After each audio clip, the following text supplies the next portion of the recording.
जय हिंद एवरीवन, स्वागत है आपका वीनेशन ट्रिपल वन के एक नए एपिसोड में, जहां आपके लिए लेकर आते हैं इंडियन डिफेंस के प्रमुख अपडेट्स को सबसे पहले। तो चैनल को सब्सक्राइब करना मत भूलिएगा। आप सबको पता है कि सैफरान भारत में अपनी प्रेजेंस को लगातार बढ़ाता जा रहा है। न सिर्फ सैफरान बल्कि फ्रांस की दूसरी कंपनियां जिसमें डसाल्ट एविएशन भी शामिल है, ये भारत में अपनी प्रेजेंस को लगातार बढ़ा रही है। और इसी क्रम में सैफरान इंजन्स की तरफ से एक बड़ा फैसला लिया गया है, जहां पर हैदराबाद में वो राफेल फाइटर और लीप इंजन के लिए जो मेंटेनेंस और ओवरहॉल फैसिलिटी है, इसको स्टैब्लिश करने वाले हैं। ये एक state of the art facility होगी, जहां पर मेंटेनेंस और दूसरे जो टेक सपोर्ट है वो इंजन को दिए जाएंगे, जो मुख्यतः राफेल फाइटर और दूसरे प्लेटफॉर्म्स में यूज़ किए जाते हैं। ये इनिशिएटिव भारत के दृष्टिकोण से काफ़ी महत्वपूर्ण माना जा रहा है, क्योंकि रिपोर्ट्स में इंगित किया गया है कि इसके आने से पहले तो इनिशियली हमें 150 नई जॉब्स देखने को मिलेंगी, लेकिन आगे चल के 750 एडिशनल जो पोजीशंस हैं ये हमें देखने को मिलेंगी, और इससे जो ग्रोथ है वो तो हमें देखने को मिलने ही वाली है।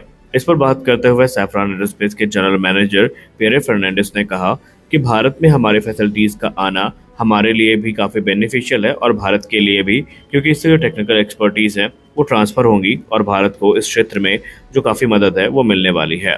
साथ ही साथ हम इस तरफ भी देख रहे हैं कि आने वाले भविष्य में saffron aircraft engine services India जो है, आने वाले भविष्य में जो लीप इंजन है उनको एमआरओ सपोर्ट प्रदान करेगी।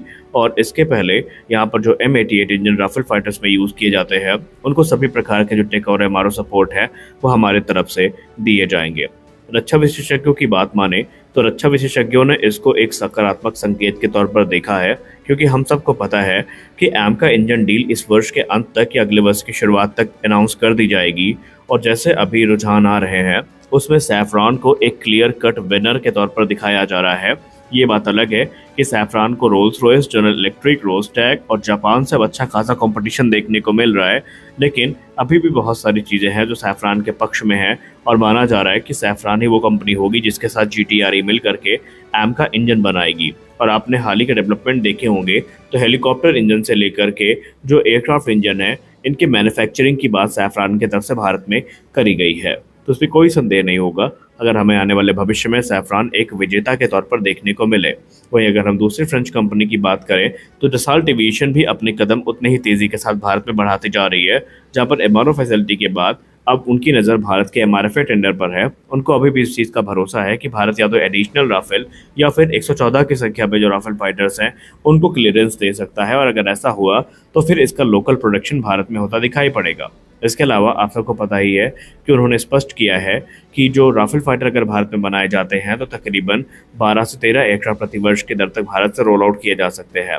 खैर ये चीज़ होगी या नहीं होगी इस पर हम टिप्पणी नहीं करेंगे, लेकिन जो चीज़ हमने हाल ही में देखी है वो है एक कॉन्ट्रैक्ट जो कि डसाल्ट एविएशन ने साइन किया है, जहां पर राफेल का जो कंप्लीट फ्यूजलाज है ये भारत में बनाया जाएगा, और इसे एक बड़े डेवलपमेंट के तौर पर देखा गया। और फ्रांस ने इसको एज अ कह सकते हैं पोर्टफोलियो यूज़ किया है ये बताने के लिए कि वो भारत में क्या कर रहे हैं और आने वाले भविष्य में उनके पास क्या करने का पोटेंशियल है।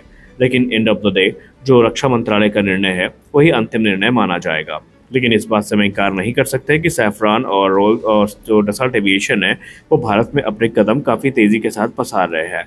आपको क्या लगता है, क्या भारत के लिए अब यही सही मौका है डील फाइनलाइज करने का, या आप भी मानते हैं कि अब राफेल का दौर गया, अब हमें SU-57 या F-35 में से किसी एक को चुनना चाहिए, या फिर एमका को युद्ध स्तर में बढ़ा करके सर्विस में इंडक्ट करना चाहिए? क्या प्रैक्टिकली देखें तो रक्षा विशेषज्ञ भी यही मानते हैं कि अब 4.5 जनरेशन के एयरक्राफ्ट का कोई सेंस नहीं है, आपको अपने तत्काल ज़रूरतें ही पूरी करनी है तो आप 5th जनरेशन फाइटर की तरफ जाएं बनस्पत इसके कि आप 4.5 जनरेशन के एयरक्राफ्ट को इंडक्ट करें।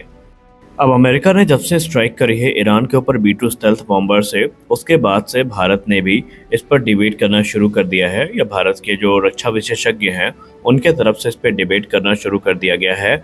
और ये डिबेट इस तर्क के साथ की जा रही है कि जिस प्रकार की स्ट्राइक अमेरिका ने करी है, भारत ने भी ऑपरेशन सिंदूर के दौरान इसी प्रकार की स्ट्राइक करी थी, जहाँ पर पाकिस्तान के मल्टीपल एयरबेसेस को भारत ने डिस्ट्रॉय किया था और उनके हाई वैल्यू एसेट्स टारगेट बनाए गए थे। और अब डिबेट का विषय ये है कि अगर भारत भी B-2 बॉम्बर जैसा बॉम्बर एक्वायर करता है तो इसके क्या बेनिफिट होंगे, क्या नुकसान होंगे, क्या चैलेंजेस होंगे, कितना खर्चा आएगा, और इससे हम किस प्रकार से अपनी ताकत का प्रोजेक्शन कर पाएंगे।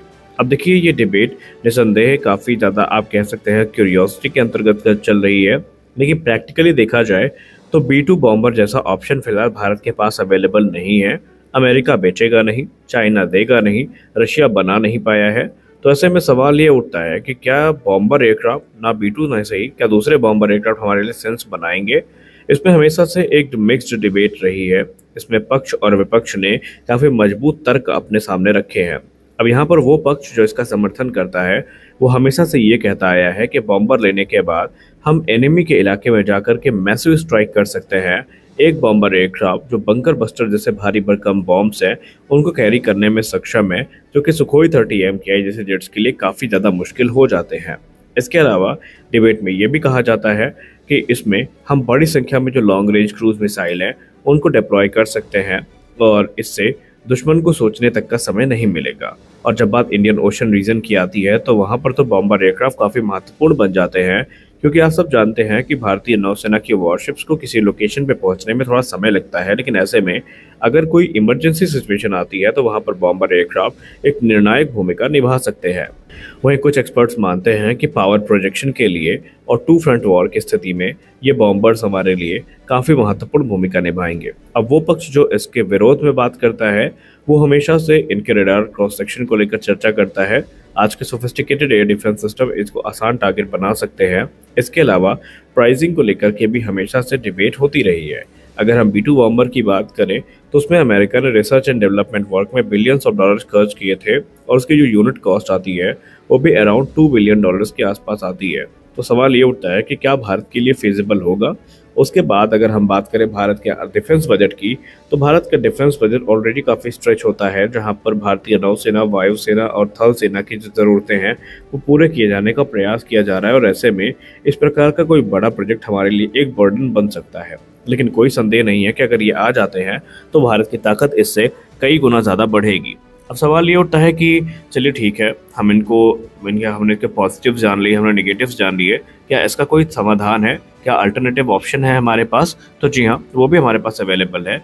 रक्षा विशेषज्ञ ये मानते हैं कि भले ही हम B2 जैसा बॉम्बर नहीं बना सकते या बनाना नहीं चाहते, लेकिन हम अपने घातक यूकैप को स्केल अप करके एक 50 से 60 टन वजनी बॉम्बर एयरक्राफ्ट तैयार कर सकते हैं, जो हमारी इस नीड को पूरा करने में सक्षम होगा। और एमका इंजन से अगर हम घातक यूकैप को पावर करते हैं तो जो स्टेल्थ के साथ साथ पावर नीड्स हैं वो भी पूरी की जा सकती है बिना कैपेबिलिटी से कॉम्प्रोमाइज़ किए। लेकिन अभी आपको पता होना चाहिए कि सारी चीज़ें ऑन पेपर हैं, अंडर डिस्कशन है, प्रैक्टिकली अभी ऐसे किसी प्रोग्राम पर काम शुरू नहीं हुआ। आपको क्या लगता है, भारत को बॉम्बर एयरक्राफ्ट लेने चाहिए या नहीं? कमेंट सेक्शन में ज़रूर बताएं। अगर लेने चाहिए तो क्यों लेने चाहिए, और अगर नहीं लेने चाहिए तो क्यों नहीं लेने चाहिए, ये भी ज़रूर बताएं। तो आज के इस वीडियो में बस इतना ही। मिलते हैं अगले वीडियो में कुछ और अपडेट्स के साथ। आशा करते हैं वीडियो अच्छी लगी होगी। तो मिलते हैं अगले वीडियो में, तब तक के लिए जय हिंद।